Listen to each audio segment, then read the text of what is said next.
विंचू निघावा, थकून भागून झाडाखाली बसावं, झाडाखाली विंचू निघावा, विंचू पाहतात पळत सुटावं, पळता पळता विहिरीत पडावं, विहिरीत मगर दिसावी, मगरीपासून वाचण्यासाठी वर यावं, वर येताच भाग दिसावा, भागापासून वाचण्यासाठी पुन्हा त्याच विहिरीत उडी खावी, उडी खाताना एखाद्या फांदीला धरावं, त्या फांदीला मधमाशाचं मोहळ असावं आणि त्या धाकुळीत मधाचा एक थेंब तोंडात पडावा.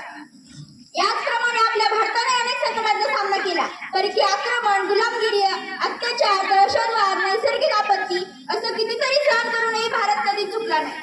आजच्या कार्यक्रमाचे अध्यक्ष, प्रमुख पाहुणे, गुरुजन वर्ग व माझ्या बंधू आणि भगिनींनो, सर्वप्रथम तुम्हा सर्वांना स्वातंत्र्य दिनाच्या हार्दिक शुभेच्छा. आपण अनेकदा म्हणतो भारत विकसित झाला पाहिजे, भारत महासत्ता झाला पाहिजे, पण मी तुम्हाला एक प्रश्न विचारते, जर एखाद्या झाडाच्या मुळाला जर वाळवी लागली असेल तर ते झाड किती दिवस तग धरू शकेल? अगदी त्याचप्रमाणे आपल्या देशाच्या विकासाच्या मुळाला जर भ्रष्टाचाराची वाळवी लागली तर देशाचा विकास कमी होतो. आपण स्वतःला एक प्रश्न विचारतो का, ज्या भारतासाठी लाखो स्वातंत्र्य सैनिकांनी प्राण दिले तो भारत आपण खरोखर घडवला आहे का?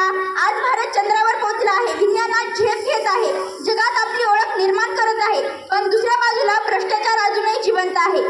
महिलांवरील अत्याचार अजूनही घडतात, शेतकरी आत्महत्या करतात, काही जण तर जाती धर्माच्या नावावर समाजात फूट पाडण्याचा प्रयत्न करतात.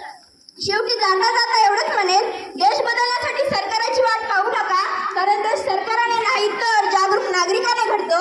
आज मला असा भारत हवा आहे जिथे कोणत्याही मुलीला भीती वाटणार नाही, जिथे भ्रष्टाचाराला जागा नसेल, जिथे भारतातील कोणताही व्यक्ती उपाशी झोपणार नाही, जिथे जाती धर्माला थारा नसेल, जिथे शिक्षण हा अधिकारच नाही तर प्रत्येक मुलापर्यंत पोहोचलेला प्रकाश असेल आणि जिथे प्रत्येक भारतीय अभिमानाने म्हणेल हा देश माझा आहे आणि याच्या प्रगतीची जबाबदारी माझीच आहे. एवढे बोलून मी माझे भाषण संपवते. जय हिंद, जय भारत.